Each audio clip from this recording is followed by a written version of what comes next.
Yeah. Yeah, do whatever you want. You ready? Yeah. Hey guys, it's Mike the Baldadonis. And today is Wednesday, which I get to hang out with Dr. Pete.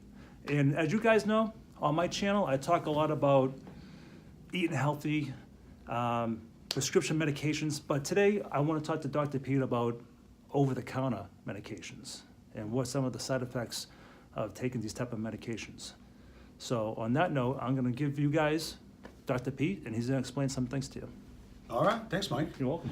Hey, one of the biggest topics today that Mike wanted to address, and I think I will too with you, okay? It's about over-the-counter medication and what it does to your body in relationship to pain inhibition. So if you're in some pain, you take some medication, you feel better, you get kind of duped into the fact that, you know what, I can always count on my over-the-counter Tylenol to get rid of my headache, to get rid of my back pain. So I do that. And then I ask my patients, how often do you do that? Well, you know, every day I take 2 in the morning, 2 at night. And this is what they do. And they set themselves up for some serious problems by taking this medication like crazy. So I want to tell you something kind of cool.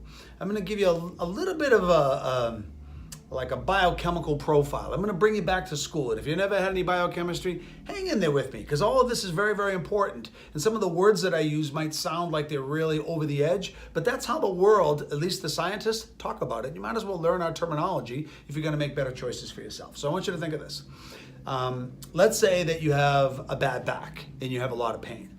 So in order to create chemicals that make pain, your body has to go through a certain process. So let's talk about a simple process. All right, so I'm going to show you this. I'm going to call this 1, 2, and 3. Our bodies are built to have 3 different biochemical pathways that produce chemistry. These are called prostaglandin pathways, because prostaglandins are certain glandins. They're certain proteins that are created inside of our body in reaction to stuff going on. So the 3 pathways of integration associated with the production of prostaglandins. Oh my God, you've already lost me, doctor. Please hang in there. It's going to get better in a second. I'm going to take and get rid of this, and I'm going to knock out all 3 and just talk a lot about the second pathway. So this is kind of cool. When your body takes bad food, for instance, you went to a restaurant and ate crappy food over at Applebee's. It's all made of this omega-6 essential fat. It's fat within fast foods. That stuff is nasty.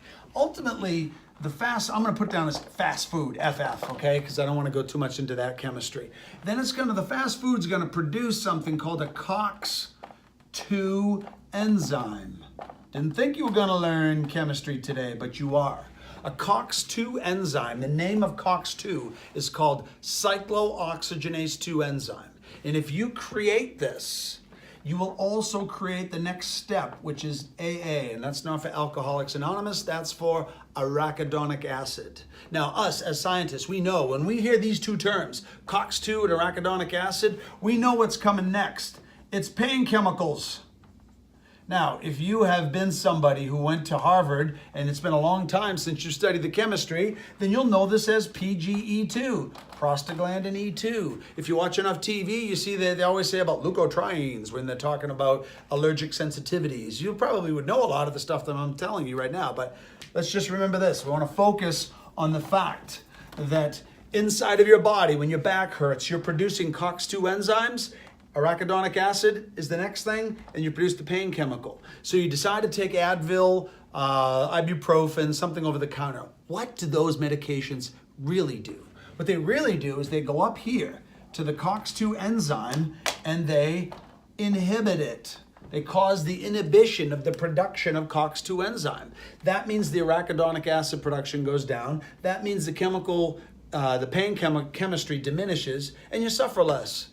And this sounds pretty good, you know, it's like, hey, I like this. I'm not feeling pain because I'm on my Advil. Unfortunately, you haven't fixed anything about your body, so you're going to keep creating the internal effect, which makes this stay on. You shut it off, it turns back on. You shut it off, it turns back on. It's a never-ending cycle. It continues to go on. How long will you do this? Well, you'll do it as long as you can until you absolutely blow the tissue to holy hell. Now you need a surgeon to come in and fix it, or you need some major overhaul in your whole body to fix the damn thing. Don't let this teeter along. So I want to tell you something else. This is the pain too. This is the second prostaglandin pathway that the over-the-counter medication that you're taking is helping to fix. But I don't know if you remember this, but there used to be these commercials on the on television, and it was for these two chemicals, these two pharmaceuticals. One was called Vioxx, and the other one was called Celebrex. And scientists call them coxibs. Coxibs. So you have, this one was rofecoxib, and this one, oh no, that one's rofecoxib, celecoxib. But they hire a company to come up with cool names. $100,000 to name the damn thing. Seriously? You could buy a nice condo for $100,000. You're gonna name a friggin' thing after it. Okay, so the Celebrex and the Vioxx, what they did was they were so much stronger than your over-the-counter medications, because the over-the-counter medications could knock this COX enzyme down by a certain percentage. Now, I don't remember what that percentage is. That's why it doesn't work like these drugs do. These are prescribed drugs. So these drugs were able to reduce the production of COX-2 and arachidonic acid by greater than 95%. Wow, that sounds unbelievable. Doc, sign me up for that. If you can knock this out, I'm happy as hell. Careful. These COX enzymes, they do more than simply produce pain chemistry. They affect your heart. So let me show you what happens. Let's go over to the first pathway, which we didn't talk about yet. That pathway controls chemicals that affect your heart. So, if you get down to the brass tacks, the two chemicals that come out of this first pathway, one is called thromboxane. Holy crap, doctor. Sorry, I don't make it up. It just is what it is. Thromboxane and prostacyclin. Okay, now, prostacyclin and thromboxane, they have very specific effects.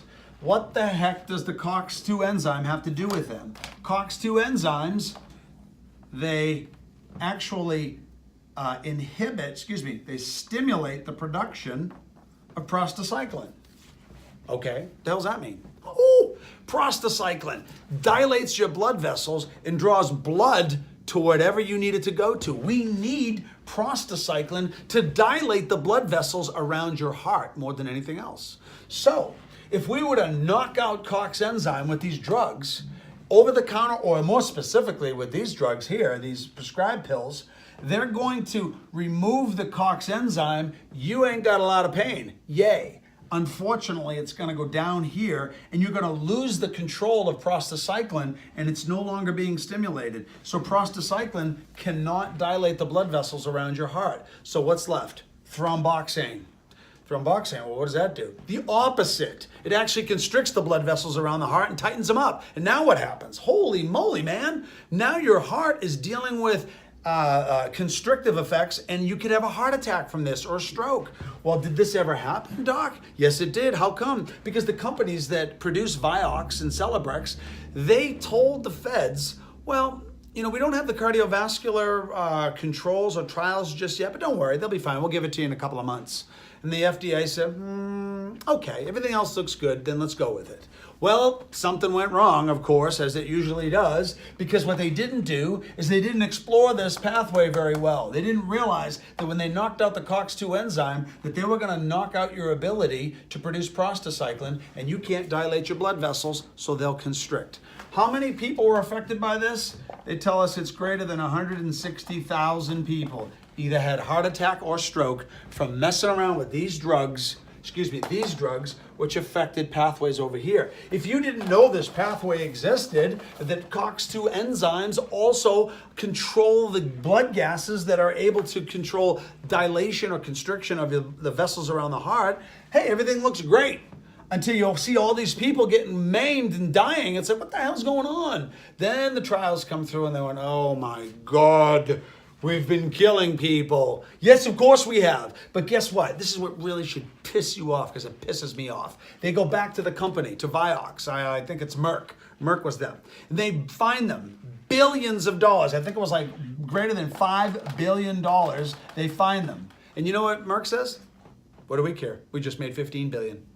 But you killed people, for Christ's sake. You freaking kill people. And they didn't know. They didn't understand. They didn't care. It came down to dollars and cents. 15 billion? Okay, so I got to pay 5 billion back? What, babe? I'm still 10 billion up. Yeah, but these people lost their lives because of it. That sucks. It sucks bad. So I want you to know this, that when you're taking over-the-counter medication, what you're taking is a COX-2 inhibitor. You're trying to reduce the chemical that produces the ultimate pain chemistry. But it only lasts for a number of hours, right? And then you got to take some more.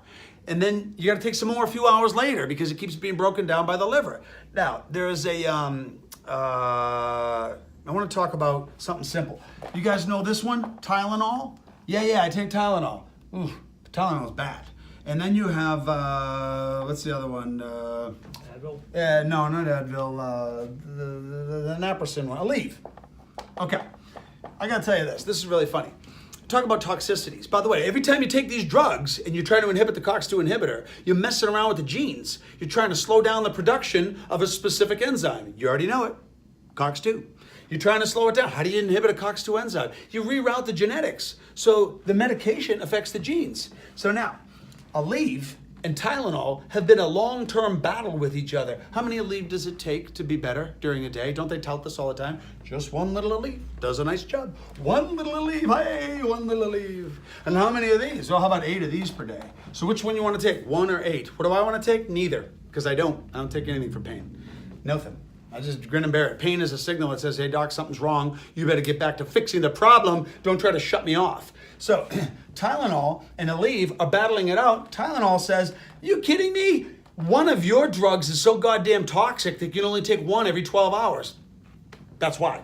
Then you go over here and Tylenol from these guys are like, well, you guys suck because you got to take 8 of those and people don't want to take them. Yeah, but you're toxic. No, you're toxic. You're toxic. They're both toxic, fellas. They're toxic chemicals. Should you take them? Okay. The answer is sparingly. Understand? If you hurt yourself, you fell down, you hurt your knee, you got a back problem, your neck is bothering you, you got to give a presentation at work, you need to take your kids to the ball game and you're in pain. I understand. You take a little over-the-counter med, it'll go into your belly, and what's it going to do? It's going to affect your DNA to slow down the production of the cyclooxygenase 2 enzyme, COX-2. It'll reduce your pain. I feel good. For how long? 4 hours. Now what? I need more.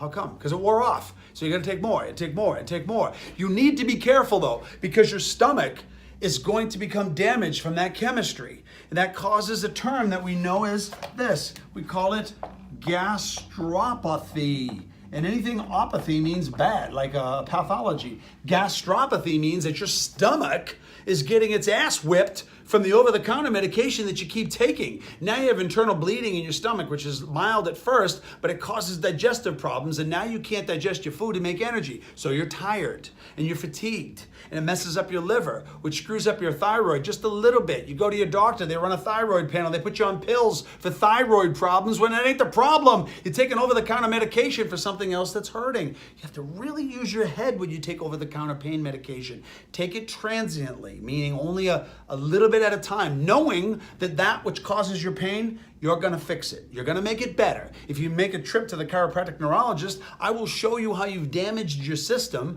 and look at as many factors as I can to help you to improve the quality of your healing response without using medication. Medication creates this, iatrogenesis, and genesis means the creation of. You're creating damage in your body from medication. This is a real deal. Let's take the least amount of medication possible and then try to maximize who we are as people in order to excite our healing process. If we can do that, then we can take less meds. I know there's a world for medication. Trust me, I get kidney stones once in a while, so I understand the value of a good pain inhibitor when you're really, really dying of pain. I get it. But ultimately, take less and less over-the-counter meds and go find somebody that can help you to understand what your true problem is so you can improve the quality of your life so you can get a long life going. I'm telling you, you take more of this medication and you screw up more of your DNA, you're going to screw up your internal system, which is likely to start the production of a disorder called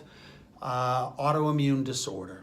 I'm not going to talk about it today, but the Baldadonis is going to have me on another day, and I'm going to tell you about autoimmune conditions. Most of these are created by what we ingest. And for my passion, it's also accelerated on how we think. So thinking and digestion are either going to make you great or they're going to make you suck. Ultimately, just be smart. Listen to your body and recognize the way to health is not through chemistry. The way through health is all the things that grandma told you. Good sleep, great sex, good food, lots of exercise, a lot of water and hydration. And when you have to suffer in a way that you get a social network to help you, to support you through that so you can get through it. Once you're on the other side of that, then you can start the growth process all over again. Mikey. Guys, do you see why I come here every other Wednesday? Do you see why I set up my own YouTube channel? It's all because of this guy. Motivation got me going. And I love learning from this person. He's my mentor. He is a doctor. More important, he's now my friend. So we have your own YouTube channel, correct? Yes, I do. My YouTube channel is, if you look me up and you want to see any of the stuff I've done, I have a Dr. P TV, and the other thing I do is a Monday morning moment where I give you a couple minutes of things to think about. Things like this, some spiritual stuff, some motivational things, some stuff to kind of move you along a little bit. And you can find me on Dr. Percuoco YouTube. Just look up Dr. Percuoco and you can find my stuff in there as well. Yeah, we'll link. We'll put a link at the end if you want to just check out. I'm going to do the same with Mike. I really enjoy hanging out with Mike. We've really become great friends, and yet we've found ways and commonalities to try to help our audience. I think that's important. Right. So, guys, on that note, Baldadonis out. See you guys.